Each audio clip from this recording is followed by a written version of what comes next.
Hello guys, good morning. आपके अपने YouTube channel science with Sandy में आपका हार्दिक स्वागत है। आज हम सेल स्ट्रक्चर के क्वेश्चन सॉल्व करने वाले हैं। ये क्वेश्चंस एनसीईआरटी से लाइन टू लाइन उठाए गए हैं। तो आपका फर्स्ट क्वेश्चन है, कोशिका के वैज्ञानिक अध्ययन को कहा जाता है? तो क्या कहा जाता है? Option A histology, option B cytology, option C physiology, option D taxonomy. तो क्या कहा जाता है? क्या कहा जाता है, जल्दी बताइए। तो कहा जाता है साइटोलॉजी। क्या कहा जाता है? साइटोलॉजी। इसके बाद आपका नेक्स्ट क्वेश्चन है, निम्न में से किसे आधुनिक कोशिका विज्ञान के जनक के रूप में जाना जाता है? तो किसे जाना जाता है? स्वान को, स्लाइडेन को, बिरचोव को या फिर स्वानसन को? किसे जाना जाता है बच्चों? तो इसमें आपका आंसर हो जाएगा स्वानसन। क्या हो जाएगा? स्वानसन। ठीक है। तो थर्ड क्वेश्चन है आपका, रॉबर्ट हुक ने 1665 में कोशिका की खोज की थी। ठीक है। वह क्या नमूना था जिनसे वो कोशिका का निरीक्षण करते थे? तो क्या था? फ्लोएम, कॉर्क, आरबीसी या प्लेटलेट्स? तो क्या था? वो था कॉर्क। क्या था? कॉर्क। ठीक है। फोर्थ क्वेश्चन है आपका, कथन ओमनिस सेलुला ई सेलुला, जिसका अर्थ है कि सभी कोशिकाएं पहले से मौजूद कोशिकाओं से उत्पन्न होती हैं, किसके द्वारा दिया गया था? तो किसके द्वारा दिया गया था? ये आपके द्वारा दिया गया था रूडोल्फ विल्चो, रॉबर्ट हुक, स्लाइडेन स्वान या ल्यूवेनहॉक।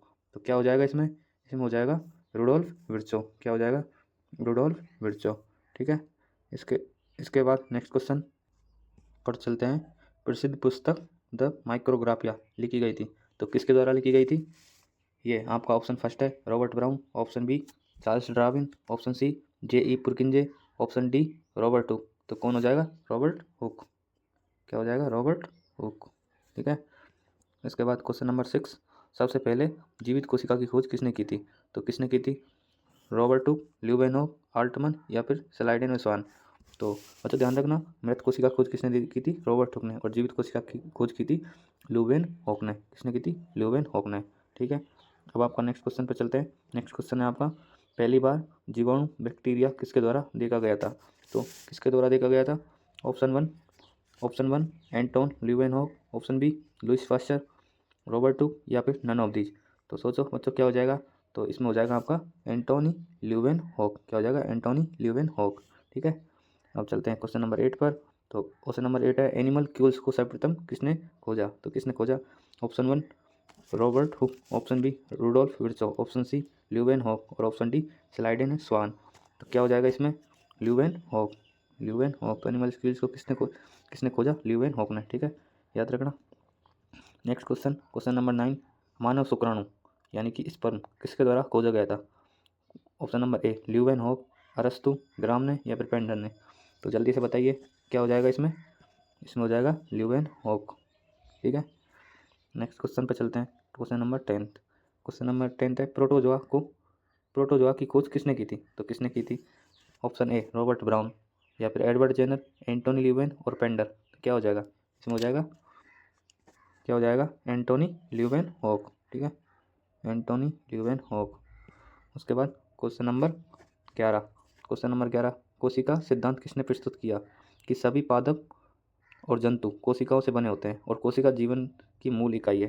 तो किसने किया था? Option A Robert Hooke, option B Virchow, option C Robert Brown और ऑप्शन डी स्लाइडेन व स्वान। तो किसने किया था? स्लाइडेन व स्वान ने। ठीक है। क्वेश्चन नंबर 12 पर चलते हैं। ठीक है। तो आपका क्वेश्चन नंबर 12 है, कोशिका सिद्धांत कब दिया गया? वो सीधा सा है आपका, कोशिका सिद्धांत कब दिया गया? तो 1665 नहीं, 1855 नहीं, 1838 और 1839। बिल्कुल सही। कोशिका सिद्धांत कब दिया गया था? 1838 है, 1839 के में दिया गया था। ठीक है। नेक्स्ट क्वेश्चन, आधुनिक कोशिका सिद्धांत 1855 में किसने दिया था? ठीक है। तो किसने दिया था? Rudolph Virchow. किसने दिया था? Rudolph Virchow. हाँ, एकदम राइट क्वेश्चन। उसके बाद नेक्स्ट है, निम्न में से कौन सा विकल्प कोशिका सिद्धांत का अपवाद है? बैक्टीरिया, प्रोटोजोआ, कवक या वायरस? तो बच्चों क्या होगा? इसमें हो जाएगा वायरस। क्या हो जाएगा? वायरस। तो कोशिका सिद्धांत का अपवाद क्या हो गया? वायरस। ठीक है, याद रखना। प्लूरोनिमोनिया लाइक ऑर्गेनिज्म PPLO का संबंध है वायरस से, जीवाणु से, लाइकेन से या कवक से? तो जल्दी सोच के बताओ क्या हो जाएगा इसका? तो क्या हो जाएगा? इसका हो जाएगा जीवाणु। जी, ठीक है। तो PPLO का संबंध किससे? जीवाणुओं से। ठीक है। नेक्स्ट क्वेश्चन पर चलते हैं। क्वेश्चन नंबर 16, माइकोप्लाज्मा ये वही होता है PPLO में सूक्ष्म नलिकाएं पाई जाती हैं। ठीक है, निम्न में से माइकोप्लाज्मा क्या है? विषाणु, कवक, जीवाणु या हरे शैवाल? तो क्या है बच्चों, इसमें हो जाएगा आपका जीवाणु। क्या हो जाएगा? जीवाणु। तो माइकोप्लाज्मा इनमें से कौन सा है? जीवाणु एक माइकोप्लाज्मा है। ठीक है, अब क्वेश्चन नंबर 17, सबसे छोटी जीवित कोशिका होती है? Option A mycoplasma, option B acetabularia, option C शुक्राणु और ऑप्शन डी अंड कोशिका। तो क्या हो जाएगा 17 में हो जाएगा आपका ए माइकोप्लाज्मा। ठीक है, तो सबसे छोटी जीवित कोशिका क्या हो गई? माइकोप्लाज्मा। ठीक है, क्वेश्चन में पता लग रहा है माइको मतलब छोटा होता है, वैसे भी आप देख लेना। ठीक है ना। मानव शरीर की सबसे बड़ी कोशिका अंडाणु होती है, नेफ्रॉन होती है, तंत्रिका कोशिका या फिर शुक्राणु? क्या होता है? तो क्या होती है? अंडाणु। अंडाणु। ठीक है, जो एक मादा युग्मक होता है। ठीक है, सबसे बड़ा एक कोशिकीय। हाँ, इसी के साथ एक क्वेश्चन बताता हूँ जनन का, कि निषेचन कहाँ होता है? ठीक है, ये बहुत इंपॉर्टेंट क्वेश्चन है। और ये कहाँ होता है? निषेचन कहाँ होता है? अंडवाहिनी में। ठीक है, ये आप क्वेश्चन याद रखना। इसी के साथ अंडाणु मेरे को याद आ गया, इसलिए मैंने बता दिया। नेक्स्ट क्वेश्चन नंबर 19, सबसे बड़ा एक कोशिकीय जीव कौन सा है? सबसे बड़ा एक कोशिकीय जीव कौन सा है? तो चूज करो, ईस्ट होता है, एसिटाबुलेरिया होता है, या फिर एसिटोबैक्टर, या फिर अमीबा। तो क्या होता है इसमें? एसिटाबुलेरिया। क्या होता है? एसिटाबुलेरिया। ठीक है, आरबीसी का आकार बृहत पृष्ठीय क्षेत्रफल प्रदान कर गैसों के विनिमय में मदद करता है। आरबीसी का आकार है। ठीक है, तो क्या है? लंबा व पतला, चपटा, चक्र के आकार का, या फिर साकित। और कैसा होता है? Biconcave and round. ठीक है, तो यानी कि चक्र के आकार। ठीक है, ये आप थोड़ा इंग्लिश में देख लेना, अगर ऑप्शन इसमें बाइकॉनकेव भी आएगा। ठीक है, मेरे हिसाब से।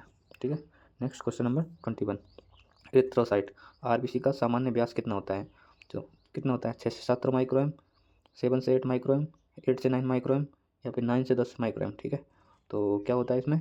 इसमें होता है 7 से 8 माइक्रो एम। ठीक है, नेक्स्ट क्वेश्चन नंबर 22, आरबीसी की संख्या प्रति घन mm प्रत्येक मानव में कितने मिलियन है? कितने?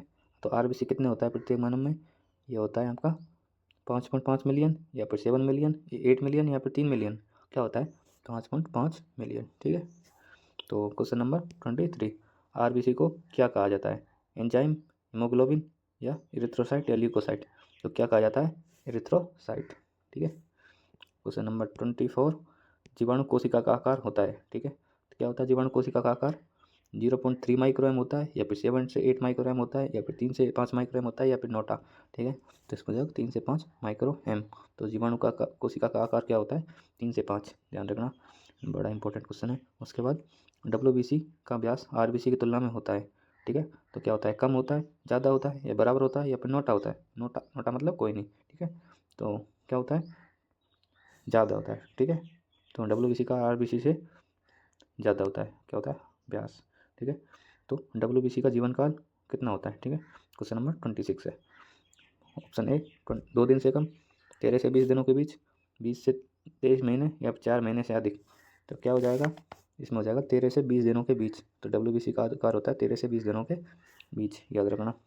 इसके बाद क्वेश्चन नंबर 27, डब्ल्यूबीसी को किस नाम से जाना जाता है? थ्रोम्बोसाइट, एरिथ्रोसाइट, ल्यूकोसाइट, या प्लेटलेट्स? ठीक है, तो किस नाम से जाना जाता है? ल्यूकोसाइट। ठीक है, याद रखना, डब्ल्यूबीसी को ल्यूकोसाइट के नाम से जाना जाता है। ठीक है, नेक्स्ट क्वेश्चन, सामान्य परिस्थितियों में मनुष्य के रक्त में डब्ल्यूबीसी और आरबीसी का अनुपात कितना है? ठीक है, तो डब्ल्यूबीसी और आरबीसी का अनुपात कितना है? Option A 1:600, option B 1:5, option C 3:4, option D 1:10।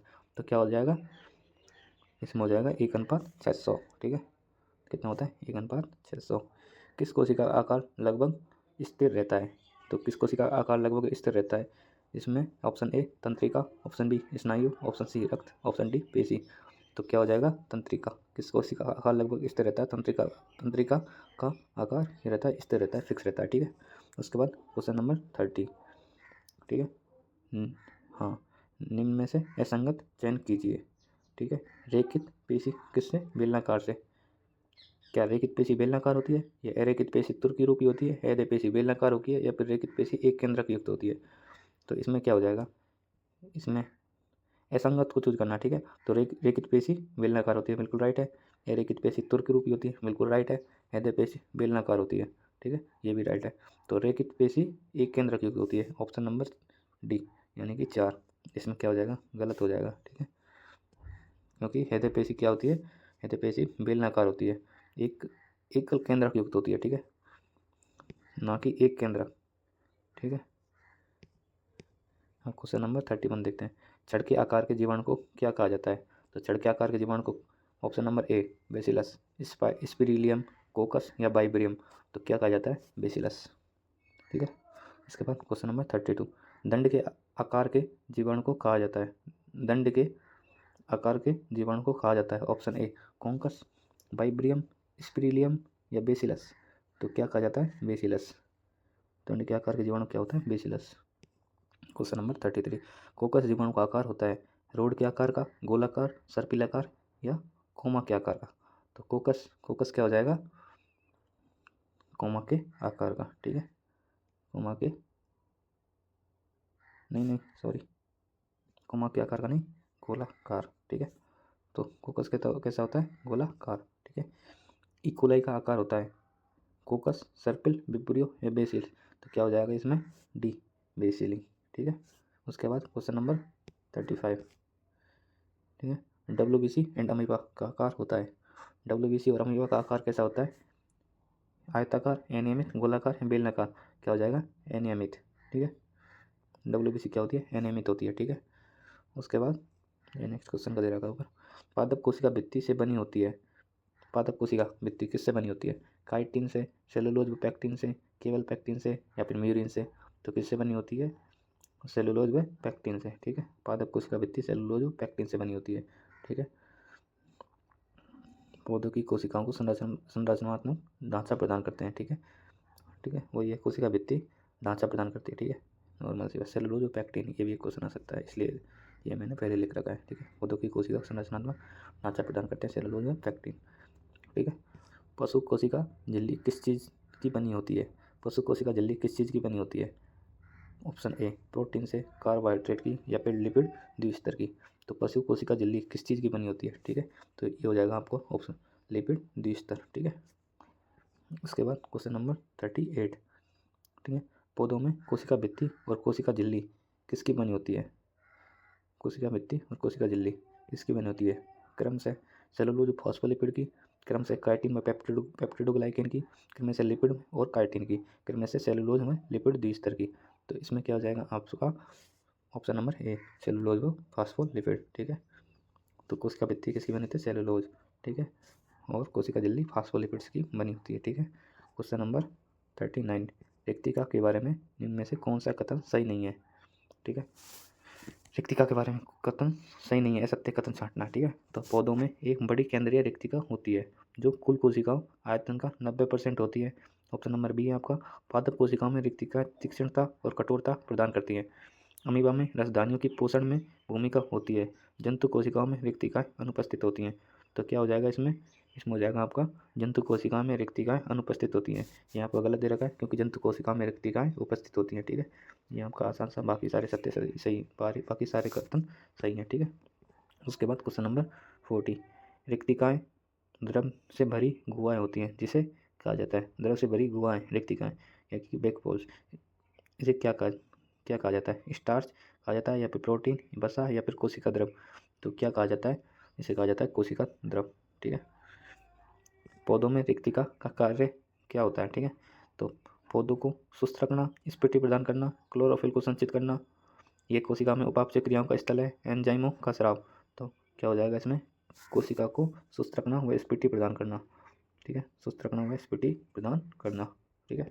इसके बाद question number 42, centrosome is found only in, ठीक है, ये थोड़ा इंग्लिश में दे रखा है, तो सेंट्रोसोम ओनली किस में पाया जाता है? किस में पाया जाता है, ये क्वेश्चन है।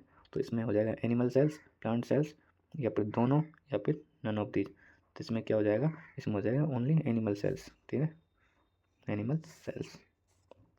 इसके बाद क्वेश्चन नंबर 43, निम्न में से किसकी कोशिका में सेंट्रियोल और सेंट्रोसोम उपस्थित होते हैं? ऑप्शन है जीवाणु, साइनोबैक्टीरिया, हरे पादप या फिर जंतुओं में, तो किस में होते हैं सेंट्रियोल और सेंट्रोसोम? ये होते हैं जंतुओं में। किस में होते हैं? जंतुओं में। सेंट्रियोल और सेंट्रोसोम किस में होते हैं? जंतुओं में, ठीक है। उसके बाद question number 44, which of the following cell organelles is involved in the storage of food and other nutrients required for the cell to survive, ठीक है। which of the following cell organelles is involved in the storage of food and other nutrients required for cell to survive, option A vacuoles, lysosome, mitochondria, cell membrane. तो इसमें क्या हो जाएगा, vacuoles हो जाएगा आपका, ठीक है। उसके बाद क्वेश्चन नंबर 45, निम्न में से कौन सी कोशिकांग जंतु कोशिकाओं में उपस्थित होता है तथा पादप कोशिका में अनुपस्थित होता है। ऐसा कौन सा कोशिकांग है जो जंतु कोशिका में उपस्थित होता है लेकिन पादप कोशिका में अनुपस्थित होता है। ऑप्शन है नाभिक, option B centrosome, option C गोल्जिकाय, ऑल ऑफ दीज। तो क्या होता है इसमें, सेंट्रोसोम पादप कोशिका में अनुपस्थित होता है, ठीक है, और जंतु कोशिका में उपस्थित होता है, क्या होता है, सेंट्रोसोम, ठीक है। Question number 46, centriole is found in option है animal cell, red algae, prokaryotic, flower plants. तो किस में होता है, ये होता है एनिमल सेल में। सेंट्रियोल किस में पाया जाता है, एनिमल सेल में, ठीक है। उसके बाद क्वेश्चन नंबर 47, सेंट्रियोल या सेंट्रोसोम भाग लेते हैं न्यूक्लियस फॉर्मेशन में, स्टार्ट ऑफ सेल डिवीजन में, सेल प्लेट फॉर्मेशन में, स्पिंडल फॉर्मेशन में। तो इसमें क्या हो जाएगा, स्पिंडल फॉर्मेशन में। सेंट्रियोल कहाँ भाग लेते हैं, स्पिंडल फॉर्मेशन में भाग लेते हैं, ठीक है। सेंट्रोसोम आ रहे हैं, मतलब सेंट्रोसोम है सेंट्रोक्टेड region of the face centrosomes. उसके बाद ऑप्शन बी है regions where microtubules polymerise the central of the same cell. Option number D part of cilia. तो सेंट्रोसोम क्या है, इसमें हो जाएगा आपका रीजन वेयर माइक्रोट्यूबल्स पॉलीमराइज, ठीक है, ऑप्शन नंबर बी। उसके बाद क्वेश्चन नंबर 49, सेंट्रोमियर आर है, ठीक है। तो centromere the point of which sister chromatids joint. Option number B help in the division of centrioles. Option number C help in the formation of spindle fibre. Option number D help in the nuclear membrane formation. तो इसमें क्या हो जाएगा, इसमें हो जाएगा आपका the point at which sister chromatid joint, ठीक है। तो सेंट्रोमियर होता है वह होता है जहाँ सिस्टर क्रोमेटिड जॉइंट होती है, ठीक है, उसे आपको क्या जाता है, सेंट्रोमियर कहा जाता है, जैसे कि आप यहाँ पे देख रहे हो, ये देखो ये, ठीक है। उसके बाद नेक्स्ट क्वेश्चन नंबर 50, जी जब गुणसूत्र बिंदु यानी कि सेंट्रोमियर गुणसूत्र की दो बराबर भुजाओं में मध्य में स्थित होता है तब यह कहलाता है। पहला ऑप्शन एक्रोसेंट्रिक, दूसरा मेटासेंट्रिक, टीलोसेंट्रिक या सब मेटासेंट्रिक। तो क्या कहला जाता है, ये कहलाता है मेटासेंट्रिक, ठीक है। ऑप्शन फिर question number 51, the main function of centromere is formation of RNA, movement of chromosome, formation of DNA, duplication of DNA, ठीक है। तो 51 में क्या हो जाएगा, फॉर्मेशन ऑफ नहीं, इसमें हो जाएगा इसमें हो जाएगा मूवमेंट ऑफ सेंट्रोमोसोम, हाँ ये दे रखा है मूवमेंट ऑफ सेंट्रोमोसोम, ठीक है।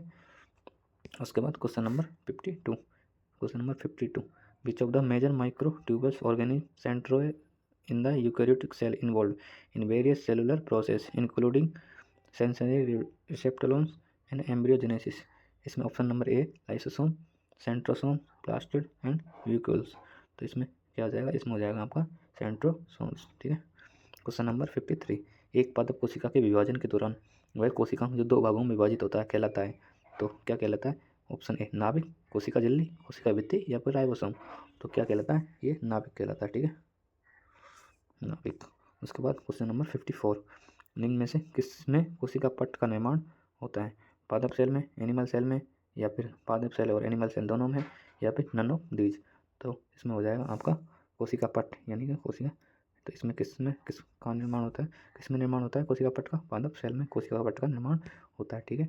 उसके बाद क्वेश्चन नंबर 55, निम्न में से किस प्रकार के कोशिका में खांच द्वारा जीव द्रव्य दो भागों में बढ़ जाता है जो कि किनारों से केंद्रक की तरफ बनता है, ठीक है। ऑप्शन नंबर ए पादप कोशिका में, जंतु कोशिका में, प्रोटोजोआ कोशिका में, प्रोकैरियोटिक कोशिका में। तो इसमें क्या हो जाएगा आपका जंतु कोशिका में, ठीक है। उसके बाद क्वेश्चन नंबर 56, पादप कोशिका में कोशिका पट्ट का निर्माण होता है केंद्र के किनारों की ओर, किनारों से केंद्र की ओर, या फिर मध्य में, या फिर ऑल ऑफ दीज, ठीक है। तो केंद्र से किनारों की ओर उसे कहते हैं अपकेंद्री की, किनारों से केंद्र की उसे कहते हैं अभिकेंद्री की, ठीक है। तो इसमें हो जाएगा आपका कोशिका पट्ट का निर्माण कहाँ होता है, केंद्र से किनारों की ओर होता है, ठीक है, ठीक है।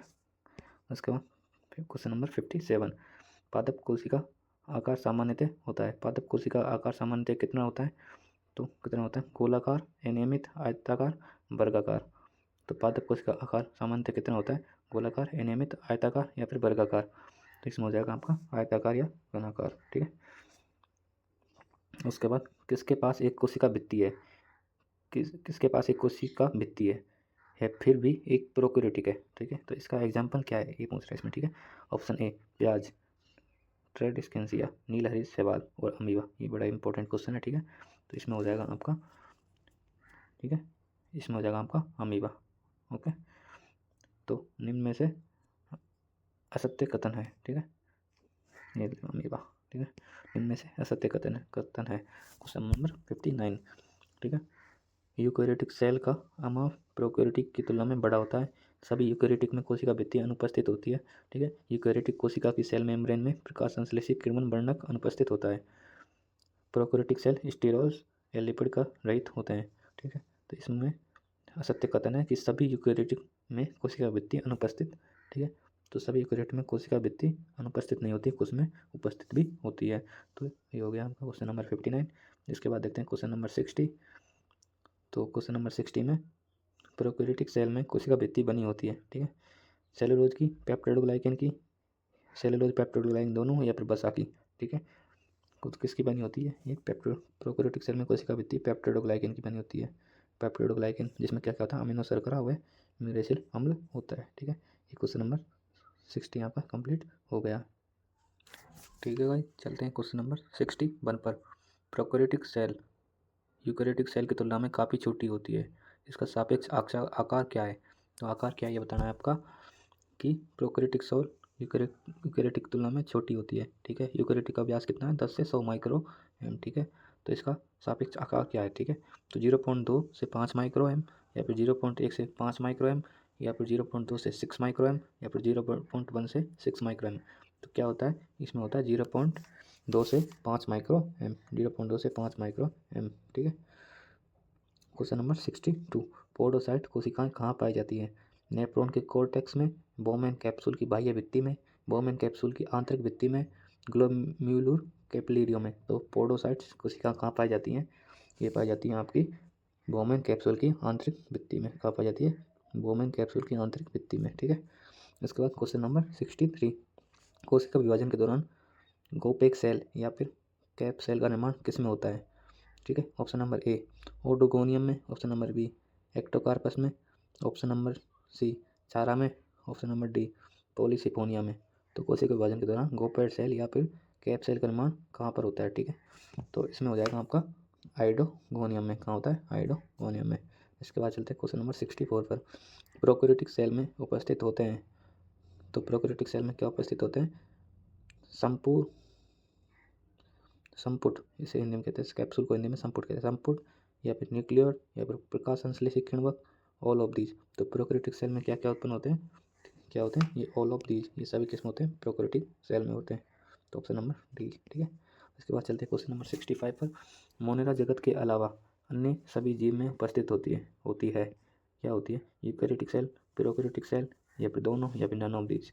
तो इसमें हो जाएगा क्या, यूकैरियोटिक सेल, ठीक है। यूकैरियोटिक सेल सभी में उपस्थित होती है मोनेरा जगत के अलावा।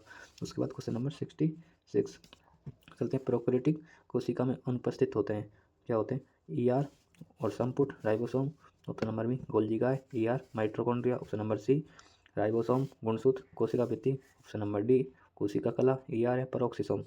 तो प्रोकैरियोटिक कोशिका में क्या अनुपस्थित होते हैं, जल्दी बताओ बच्चों क्या अनुपस्थित होते हैं। तो इसमें हो जाएगा ऑप्शन नंबर बी गोल्गी गाय, ईआर माइटोकॉन्ड्रिया, ठीक है। चलते हैं क्वेश्चन नंबर 67 पर।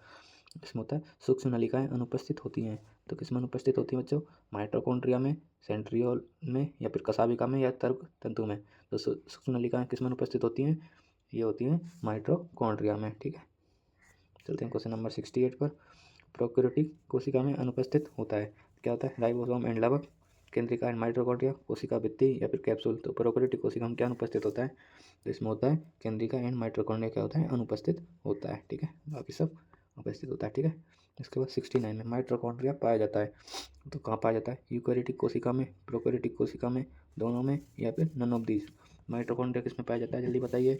माइटोकॉन्ड्रिया पाया जाता है यूकैरियोटिक कोशिका में, किसमें पाया जाता है, यूकैरियोटिक कोशिका में, ठीक है। चलते हैं क्वेश्चन नंबर 70 पर। सूक्ष्म नलिकाएं या फिर माइक्रोट्यूब्स अनुपस्थित होती हैं किसमें, प्रोकैरियोटिक सेल में, यूकैरियोटिक सेल में, या फिर दोनों में, या फिर उपयुक्त में से कोई नहीं। तो सूक्ष्म नलिकाएं किसमें अनुपस्थित होती हैं, किसमें होती हैं, तो जल्दी बताइए। ये होती हैं आपकी यूकैरियोटिक सेल में। किस में होती हैं? यूकैरियोटिक सेल में, ठीक है। इसके बाद चलते हैं क्वेश्चन नंबर 71 पर। The functions of peroxisome is. तो फंक्शन ऑफ पेरोक्सिसोम के फंक्शन यानी कार्य क्या है? तो option number A, to convert H2O2 into H2 and O2 है, यानी कि H2O2 को H2O जल और ऑक्सीजन में बदलना। दूसरा ऑप्शन है यूटिलाइजेशन ऑफ O2 गैस, यानी O2 गैस का उपयोग करना। तीसरा ऑप्शन है to break toxic molecules of cell, toxic molecules को सेल्स के, to break toxic molecules of cells, ठीक है। ऑप्शन नंबर डी है ऑल ऑफ दीज, ठीक है। तो 71 में क्या हो जाएगा?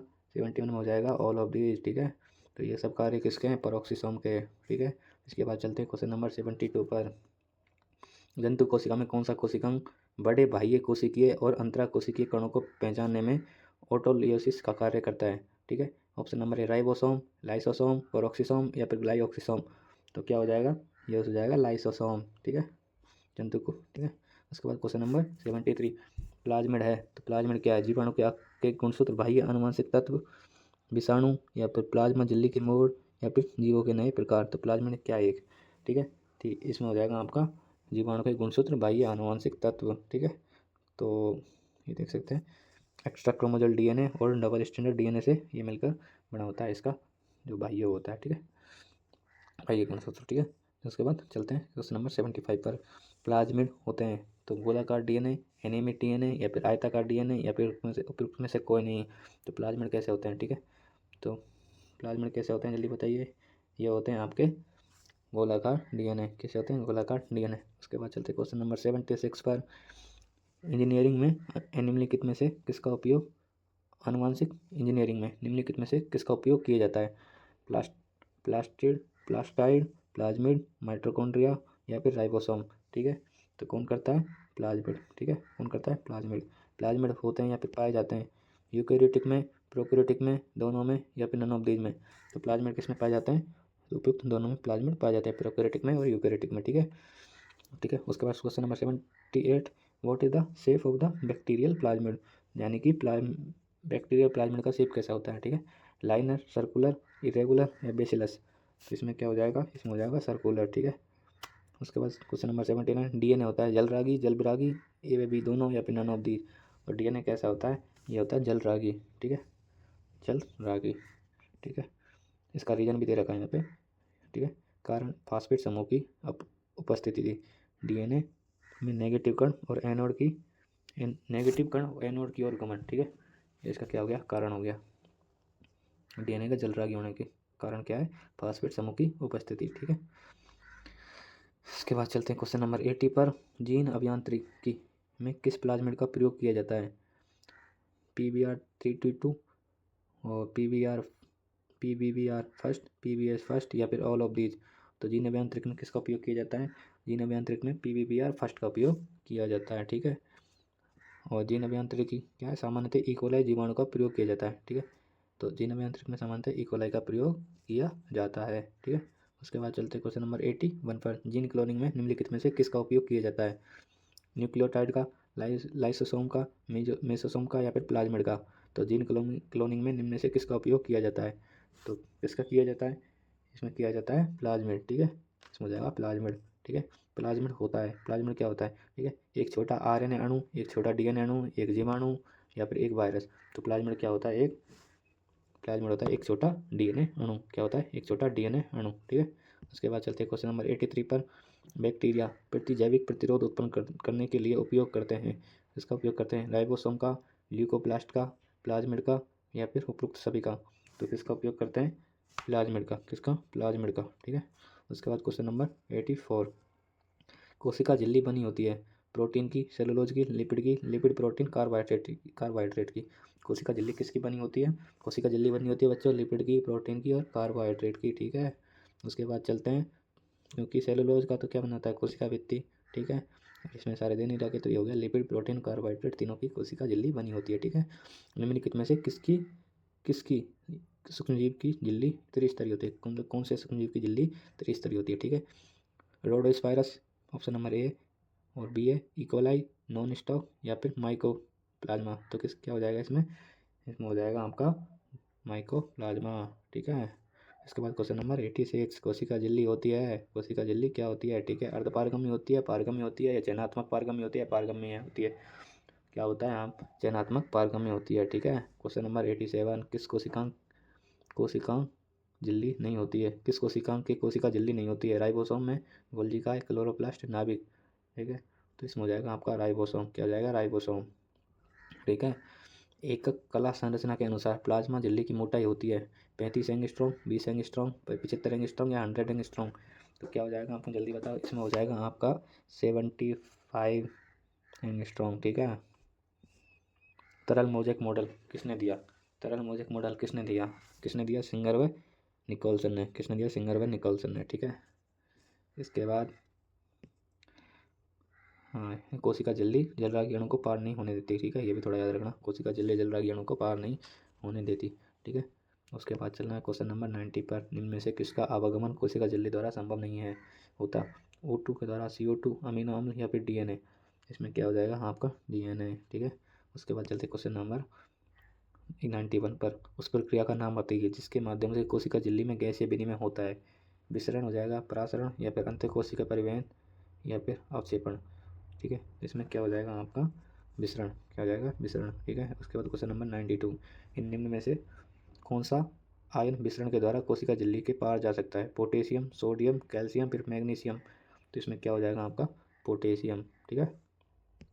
उसके बाद क्वेश्चन नंबर 93, यदि एक कोशिका को में रखा जाता है तो कोशिका से जल का शुद्ध प्रवाह होगा और कोशिका के आयतन में कमी आएगी। तो इसमें आपके ऑप्शन दे रखे हैं, समापार्शिविलियन, समस्थानिक विलयन, अति पार्शिविलियन, अल्प यानी कि आइसोटोनिक, आइसोस्मोटिक, हाइपरटोनिक और हाइपोटोनिक। तो इसमें से क्या हो जाएगा जल्दी बताइए, तो इसमें हो जाएगा आपका अति परासारी विलयन या फिर हाइपरटोनिक, ठीक है, अति परासारी विलयन या फिर हाइपरटोनिक सोल्यूशन, ठीक है। उसके बाद चलते हैं क्वेश्चन नंबर 94 पर। तो 94 क्वेश्चन क्या है, एक हाइपरटोनिक विलयन में कोशिका सामग्री की कमी सिकुड़ने का कारण बनती है और एक शिथिल कोशिका बनाती है, इस प्रक्रिया को के रूप में जाना जाता है, तो किस रूप में जाना जाता है। क्वेश्चन नंबर 94, इसके ऑप्शन दे रखे हैं आपको, टोनिसिटी, इसको शक्ति प्रदाता हिंदी में कहते हैं, प्लाज्मोलाइसिस, डिप्लोप्लाज्मोलाइसिस, प्लास्टिसिटी, या ओस्मोसिस। तो इसमें क्या हो जाएगा आपका, प्लाज्मोलाइसिस, ठीक है। इसके बाद चलते हैं क्वेश्चन नंबर 95 पर, हाइपोटोनिक विलयन यानी अल्प परासरण दाबी में रखी गई कोशिका होगी, सिकुड़ जाएगी, प्लाज्मोलाइसिस का जीव द्रव संकुचित होगी, फूल जाएगी, non change in the size और शेप, ठीक है। तो इसमें क्या हो जाएगा जल्दी बताइए, इसमें हो जाएगा आपका फूल जाएगी, ठीक है। हाइपोटोनिक विलयन में रखेगी तो क्या, हाइपो यानी फूल ना, तो फूल जाएगी, याद रखना है, ठीक है, हाइपो, ठीक है, पूरा पूरा सा लगता है नाम से। इसके बाद चलते हैं क्वेश्चन नंबर 96 पर, सॉरी, निम्नलिखित में से कौन सी प्रक्रिया परासरण से संबंधित है, ऑक्सीकरण, हाइड्रेशन, हाइड्रोलाइसिस या अवशोषण। तो परासरण से कौन सा संबंधित है, परासरण से संबंधित है आपका अवशोषण, क्या होता है, अवशोषण, ठीक है। उसके बाद चलते हैं, पौधों की जड़ों द्वारा जल का अवशोषण निम्न में से किसका उदाहरण है, प्रकाश संश्लेषण का, अंत कोशिक तत्व या केशिक परासरण या प्रतिरोपण। तो इसमें क्या कर देंगे, इसमें कर देंगे परासरण, ठीक है। मनुष्य की रक्त कोशिकाओं आरबीसी में प्रोटीन तथा लिपिड का अनुपात होता है 1.8, 1.3, 0.8 या 0.6। तो क्या हो जाएगा, इसमें आपका हो जाएगा 1.3, क्या हो जाएगा 1.3, ठीक है। मनुष्य की आरबीसी में प्रोटीन व लिपिड का अनुपात पाया जाता है 52:40, 40:52, 40:60 या फिर 61:39। तो क्या हो जाएगा, मनुष्य की आरबीसी में प्रोटीन व लिपिड का अनुपात कितना होता है, ये होता है आपका 52:40, याद रखना 52:40। मनुष्य की आरबीसी में लिपिड व प्रोटीन का अनुपात होता है, तो मनुष्य की आरबीसी में लिपिड और प्रोटीन का अनुपात कितना होता है, ये होता है आपका 1.8, 1.3 या 0.8 या 0.7। तो इसमें क्या हो जाएगा, इसमें हो जाएगा आपका 0.8, ठीक है। उसके बाद क्वेश्चन नंबर 101, मीजोसोम का कार्य नहीं है, जीवाणु स्राव, कोशिका भित्ति संश्लेषण, डीएनए की प्रतिकृत या प्रजनन। तो मीजोसोम का कार्य क्या नहीं है, इसमें से जल्दी चूज करो, इसमें आपका, ठीक है, इसमें हो जाएगा आपका प्रजनन, ठीक है। मीजोसोम प्रजनन थोड़ी करता है, बाकी सब तो करता है, जीवाणु का स्राव भी करता है, कोशिका भित्ति का संश्लेषण भी करता है, डीएनए की प्रतिकृति भी बनाता है, ठीक है। मीजोसोम का निर्माण किसके रूपांतरण में होता है, मीजोसोम का निर्माण किसके रूपांतरण में होता है, कोशिका भित्ति के रूपांतरण में, माइटोकॉन्ड्रिया के, या कोशिका झिल्ली या परोक्सिसोम। तो इसमें क्या हो जाएगा, इसमें आपको हो जाएगा कोशिका झिल्ली, ठीक है। उसके बाद मीजोसोम उपस्थित होते हैं, मीजोसोम उपस्थित होते हैं केवल यूकेरियोटिक में, केवल प्रोकैरियोटिक में, या फिर दोनों में, या फिर नोटा यानी कि कोई नहीं। तो मेजोसोम किस में उपस्थित होते हैं, जल्दी सोचिए, जल्दी बताइए। इसमें आपका हो जाएगा केवल प्रोकैरियोटिक में। तो मेजोसोम किस में पाए जाते हैं, केवल प्रोकैरियोटिक्स में ही पाए जाते हैं, ठीक है। उसके बाद चलते हैं क्वेश्चन नंबर 104। इसमें आपका क्वेश्चन है, जीवाणु में श्वसन में सहायक तथा माइटोकॉन्ड्रिया के समान संरचना होती है। प्लाज्मिड, पॉलीसोम, फ्लैजिला, मीजोसोम, ठीक है। तो इसमें क्या हो जाएगा आपका मीजोसोम, क्या हो जाएगा मीजोसोम, ठीक है। Question number 105, mesosome are located in bacteria. Mesosome bacteria में कहाँ लोकेट होते हैं, ठीक है, ये पूछ रहा है। तो ये क्वेश्चन नंबर 1 कोशिका भित्ति में, कोशिका झिल्ली में, न्यूक्लियाइड में, या फिर प्लाज्मिड में। तो कहाँ होते हैं, ये होते हैं आपकी कोशिका झिल्ली में, ठीक है, कोशिका झिल्ली में। पादप कोशिकाओं की कोशिका भित्ति होती है अर्धपारगम्य, वर्णात्मक पारगम्य, पूर्णरेपण पारगम्य या अपारगम्य। पादप कोशिकाओं की कोशिका भित्ति कैसी होती है, तो कोशिका भित्ति कैसी होती है, पूर्णरूपेण पारगम्य, पूर्णरूपेण पारगम्य, ठीक है। उसके बाद क्वेश्चन नंबर 107, निम्नलिखित में से किसमें कोशिका भित्ति अनुपस्थित होती है। शैवाल में, कवक में, युग्लिना में, या फिर आवर्तबीज में। तो किसमें कोशिका भित्ति अनुपस्थित होती है, ये हो जाएगा आपका युग्लिना में, ठीक है। किसमें होती है, युग्लिना में। इसमें कहाँ होती है, प्रोटोजा प्लस हरित लवक, ठीक है, इसमें पाया जाता है प्रोटोजा में, ठीक है। उसके बाद शैवाल की कोशिका भित्ति बनी होती है, किसकी बनी होती है शैवाल की कोशिका भित्ति, सेलुलोज, हेमीसेलुलोज और पैक्टिन की, या फिर सेलुलोज, ग्लैक्टोन और मेनास की, या फिर पेप्टिडोग्लाइकिन, पैक्टिन और ग्लूकोज की, या फिर पैक्टिन, सेलुलोज और प्रोटीन की। तो इसमें क्या किससे बनी होती है, इसमें आपका सेलुलोज, हेमीसेलुलोज और पैक्टिन की बनी होती है, ठीक है। तो सेलुलोज, हेमीसेलुलोज और पैक्टिन की बनी होती है, ठीक है। इसके बाद क्वेश्चन नंबर 109 क्वेश्चन हो जाएगा, जीवाणु की कोशिका भित्ति बनी होती है, किसकी बनी होती है, एन एसिटोग्लोसामिन की, एन एसिटोम्यूरेमिक अम्ल की, ए और बी दोनों, और सेलुलोज। इसमें क्या हो जाएगा, इसमें आपका हो जाएगा दोनों, ए एंड बी दोनों, क्योंकि ये इसकी भी बनी होती है और इसकी भी बनी होती है, ठीक है। इसके बाद क्वेश्चन नंबर 110, ठीक है, 110, जीवाणु कोशिका भित्ति किसकी बनी होती है, सेलुलोज की, हेमीसेलुलोज की, काइटिन की, या पेप्टिडोग्लाइकन की। तो किसकी बनी होती है, ये बनी होती है आपकी पेप्टिडोग्लाइकन की, ठीक है, पेप्टिडोग्लाइकन की, या फिर म्यूरिन की, ठीक है। उसके बाद कवक की कोशिका भित्ति मुख्य रूप से बनी होती है, किसकी बनी होती है, सेलुलोज की, काइटिन की, म्यूकिन की, ग्लाइकोजन की। कवक की कोशिका भित्ति किससे बनी होती है, कवक की कोशिका भित्ति बनी होती है काइटिन की, किसकी, काइटिन की, ठीक है। उसके बाद पेप्टिडोग्लाइकन किस में मौजूद है, पेप्टिडोग्लाइकन माइकोप्लाज्मा की कोशिका भित्ति में, कवक की कोशिका भित्ति में, कई जीवाणु की कोशिका भित्ति में, कुछ पौधों की कोशिका भित्ति में। तो इसमें क्या हो जाएगा, इसमें आपका हो जाएगा कई जीवाणुओं की कोशिका भित्ति, ठीक है। तो पेप्टिडोग्लाइकन किसमें मौजूद होता है, जीवाणु की कोशिका भित्ति में, ठीक है। म्यूरिन किसमें, किसकी कोशिका भित्ति होती है, माइकोप्लाज्मा की, शैवाल की, यूबैक्टीरिया की, या फिर कवक की। तो किसका क्या हो जाएगा, म्यूरिन होती है यूबैक्टीरिया की कोशिका भित्ति, ठीक है। उसके बाद नेक्स्ट क्वेश्चन, कुछ बैक्टीरिया में कोशिका भित्ति के बाहर एक कैप्सूल या फिर संपुट पाए जाते हैं, ये बने होते हैं प्रोटीन के, पेप्टिडोग्लाइकन के, फैट के, या ग्लाइकोकैलिक्स के, ठीक है। तो ये किसके बने होते हैं, ये बने होते हैं आपके ग्लाइकोकैलिक्स के, ठीक है। इसके बाद क्वेश्चन नंबर 115, जीवाणु कोशिका आवरण में पाए जाने वाले सबसे बाहरी परत क्या कहलाती है, ग्लाइकोकैलिक्स, कोशिका झिल्ली, प्लाज्मा झिल्ली, या कोशिका द्रव। तो क्या कहलाती है, ये आपकी ग्लाइकोकैलिक्स कहलाती है, ठीक है। उसके बाद क्वेश्चन नंबर 116, ये RBSC का क्वेश्चन है, ठीक है। जंतु कोशिका को शक्कर के तनु विलयन में रखने पर कोशिका सिकुड़ जाएगी, फूल जाएगी, कोई परिवर्तन नहीं होगा, या फिर इनमें से कोई नहीं, ठीक है। तो क्या होगा जल्दी बताइए, इसमें आपका हो जाएगा, जंतु कोशिका को शक्कर के तनु विलयन में रखने पर कोशिका क्या हो जाएगी, फूल जाएगी, ठीक है, फूल जाएगी। उसके बाद क्वेश्चन नंबर 117, कवक बैक्टीरिया तथा पौधों की कोशिकाओं को अपेक्षाकृत कम तनु विलयन में बिना फटे बनाए रखती है। ये तनु विलयन मतलब अल्प पराशरण दाबी विलयन, ठीक है, बिना बनाए रखती है। कोशिका झिल्ली, कोशिका भित्ति, कैप्सूल, या कोशिका द्रव्य। जल्दी से चूज कीजिए, इसमें आपका हो जाएगा कोशिका भित्ति, क्या हो जाएगा, कोशिका भित्ति। इसके बाद क्वेश्चन नंबर 118, जीवाणु की सुरक्षात्मक इकाई होती है, कुछ जीवाणु की सुरक्षात्मक इकाई होती है, cell wall, capsule, cell membrane, all of these, ठीक है। तो जीवाणु की संरचनात्मक इकाई क्या होती है, सेल वॉल, क्या होती है, सेल वॉल, ठीक है। इसके बाद क्वेश्चन नंबर 119, निम्न में से कौन से स्तर में वृद्धि की क्षमता होती है जो कोशिका की परिपक्वता के साथ घटती है, प्राथमिक कोशिका भित्ति, द्वितीय कोशिका भित्ति, तृतीयक कोशिका भित्ति, या फिर कोशिका झिल्ली, ठीक है।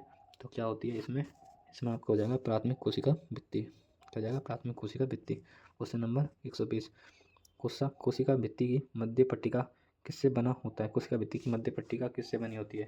तो कोशिका भित्ति की मध्य पट्टिका option number 1 calcium oxide, calcium hydroxide, CaSO4, calcium pectate. तो किसकी बनी होती है? यहाँ आपकी जल्दी बताइए, यहाँ आपकी बनी होती है कैल्शियम पेक्टेट। ठीक है, तो ठीक है गाइज, आज के लिए इतना ही। इसके बाद अपन पढ़ते हैं नेक्स्ट वीडियो में। अभी मेरे पास 500 प्लस क्वेश्चन है कोशिका से रिलेटेड। तो गाइज विश्वास रखिए, ये सारे क्वेश्चंस NCERT से लाइन टू लाइन दिए गए हैं। ठीक है, तो इनसे बात कुछ आने वाला नहीं है, तो आप इनसे पढ़ सकते हैं। ठीक है, और मतलब इनका स्क्रीनशॉट ले सकते हैं, या फिर हमारे टेलीग्राम चैनल को ज्वाइन करके वहाँ पर भी आपको ये पूरा PDF मिल जाएगा। ठीक है।